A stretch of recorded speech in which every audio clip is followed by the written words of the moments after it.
স্যামজনের আবার একটি নতুন টেক নিউজ নিয়ে হাজির হয়ে গেলাম। আজকে পুরো ভরপুর টেক নিউজ, দেশি নিউজ। বাংলাদেশে তো মোবাইল ফোনে একটা সরাসরি চলছে। যেমন অলরেডি আজকে দেশের বাজারে লঞ্চ হয়ে গেল ইনফিনিক্স নোট 12 স্মার্টফোনটির ফুল রিভিউ আমাদের চ্যানেলে দেওয়া হয়েছে। যারা দেখেনি অবশ্যই দেখে নেবেন। এই স্মার্টফোন দেশের বাজারে লঞ্চ হয় একটি ভ্যারিয়েন্টে 128GB এবং দাম হলো 18,299, 18,300 টাকা। কি আছে? ডিসপ্লেটা AMOLED display, full HD plus রেজুলেশনের, রেগুলার রিফ্রেশ রেটের এবং ডিসপ্লে কোয়ালিটি যথেষ্ট ভালো। তারপরে স্মার্টফোনের ডিজাইনের দিক থেকেও বেশ সুন্দর। দেন এইটার ব্যাটারি হলো 5000 mAh আর চার্জার পাবেন হচ্ছে 33 ওয়াটের।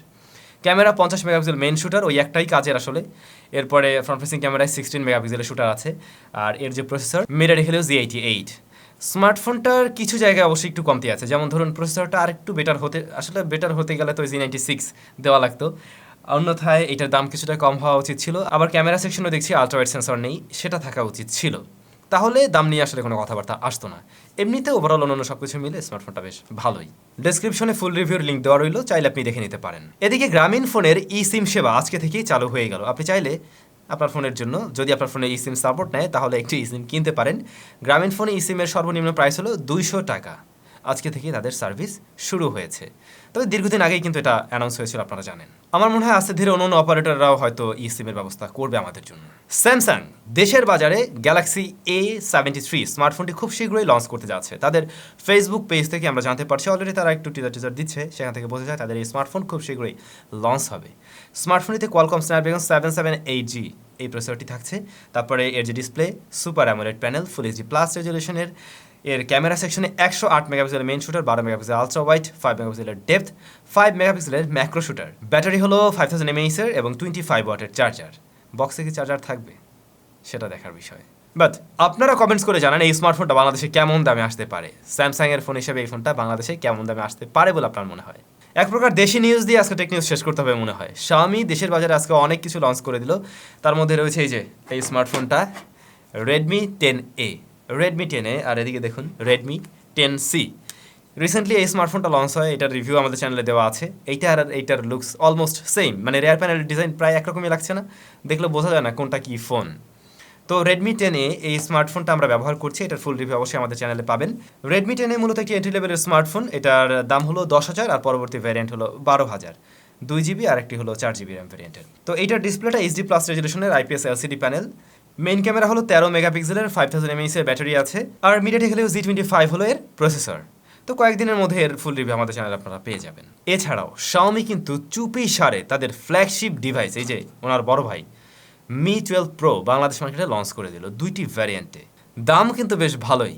ছোটোটা 1 লাখ টাকা, বাট এই মুহূর্তে অফার প্রাইস আপনি কিনতে পারবেন 90,000 টাকায়। আর পরবর্তী ভ্যারিয়েন্ট হলো 1,10,000 টাকা, বাট এই মুহূর্তে কিনলে আপনি কিনতে পারবেন 1 লাখ টাকাতে। অর্থাৎ দুটোর ক্ষেত্রেই 10,000 টাকা করে ডিসকাউন্ট আছে। এটার বড় ভাই। বাট এই স্মার্টফোনটা আসলে কিন্তু ভালো চলতো মনে হয়, কিন্তু বাংলাদেশে তো এই মুহূর্তে Xiaomi আসলে এটা অ্যাসেম্বল করে পারবে না। দ্যাটস ওয়াই যদি নিয়ে আসে এর দামও কম হবে না, তখন ওই 60-70 হাজার টাকায় দেখবেন পড়ে যেত। এছাড়াও তো Redmi প্লাস Xiaomiর ল্যাপটপ নোটবুকও কিন্তু বাংলাদেশের মার্কেটে চলে এসেছে। যেমন Mi notebook ultra, Mi notebook pro, Redmi Book 15 Pro, Redmi Book 15। Redmi Book 15 যেটা, এইটার দাম হলো 50,000 টাকা। আমি এখানে একটা ছবি শেয়ার করে দিলাম, এখানে সবগুলো প্রাইস দেওয়া আছে। Redmi-র আরেকটি ব্র্যান্ড পোকো কোনো একটি স্মার্ট ওয়াচ নিয়ে কাজ করছে। খুব শীঘ্রই হয়তো তাদের একটি স্মার্ট ওয়াচ আমরা দেখতে পাবো, যাতে অ্যামোলেড প্যানেল থাকবে ডিসপ্লে সেকশনে, 1.6 ইঞ্চ, হার্ট রেট সেন্সর থাকবে অবশ্যই, তারপর 5 ATM, ওয়াটারপ্রুফ হবে সেটা, আর ব্যাটারি 225 mAh এর থাকবে। দেখা যাক পোকোর তরফ থেকে কোনো একটা স্মার্ট ওয়াচ হয়তো খুব শীঘ্রই আমরা পেতে যাচ্ছি। পোকো F4 GT এর রেন্ডার বেরিয়েছে। আসলে ওই যে Redmi K50 গেমিং এডিশন, মূলত ওই স্মার্টফোনেই তো, জাস্ট রেয়ারে রেডমির জায়গায় পোকো লেখা পাবেন, বাকি সমস্ত একই। তো ভাই ব্রাদার, আজকের টেক নিউজ এতটুকুই। আমরা চলে যাব কমেন্ট সেকশনে।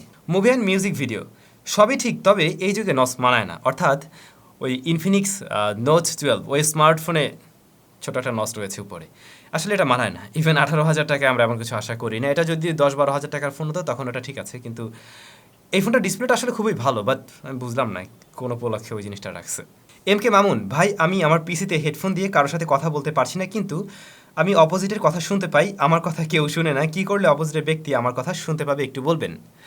ভাই, আপনি নিশ্চয়ই কম্পিউটারে হয়তো মোবাইলের ইয়ারফোন দিয়ে কথা বলছেন বা হেডফোন দিয়ে, তো সেক্ষেত্রে না হওয়ারই কথা। আপনার কম্পিউটারে দেখবেন 2টা পোর্ট রয়েছে, একটি মাইক্রোফোনের জন্য, একটি হেডফোনের জন্য। তো আপনি হেডফোনে দিচ্ছেন, জাস্ট আপনি পাশের কথা শুনতে পাবেন, কিন্তু আপনার কথা কেউ শুনবে না, সেটাই স্বাভাবিক। মাইক্রোফোনের জন্য আলাদা লাইন দিতে হবে এবং এর জন্য কিন্তু আলাদা ধরনের হেডফোন হয়ে থাকে বা কনভার্টারও পাওয়া যায়। আপনি সেরকম কোনো একটা কনভার্টারও কিনে নিতে পারেন। অন্তর দাস, ভাই ফ্যাক্টরি রিসেট দিলে কি ফোনের কোনো ক্ষতি হয়? না, মাঝে মধ্যে তো আমাদের প্রয়োজন হয়ই ফ্যাক্টরি রিসেট দেওয়ার, তো সেক্ষেত্রে সমস্যা হওয়ার কথা না, বাট এখন ডেলি ডেলি দেওয়ার তো কোনো মানে হয় না। জাহিদুল মল্লিক, স্যাম ভাই ঈদের আগে ইনফিনিক্সের কোনো ফোন আসবে? ইনফিনিক্সের আরও একটি ফোন আসছে, আর তাও যে হট 12, ওই স্মার্টফোনটির রিভিউ আপনারা আমাদের চ্যানেলে পাবেন। তাহলে সবাই খুব বেশি ভালো থাকবেন, সুস্থ থাকবেন, আর আজকের ওই ফোনের রিভিউ দেখে নিতে পারেন, ডেসক্রিপশনে লিঙ্ক দেওয়া রইল।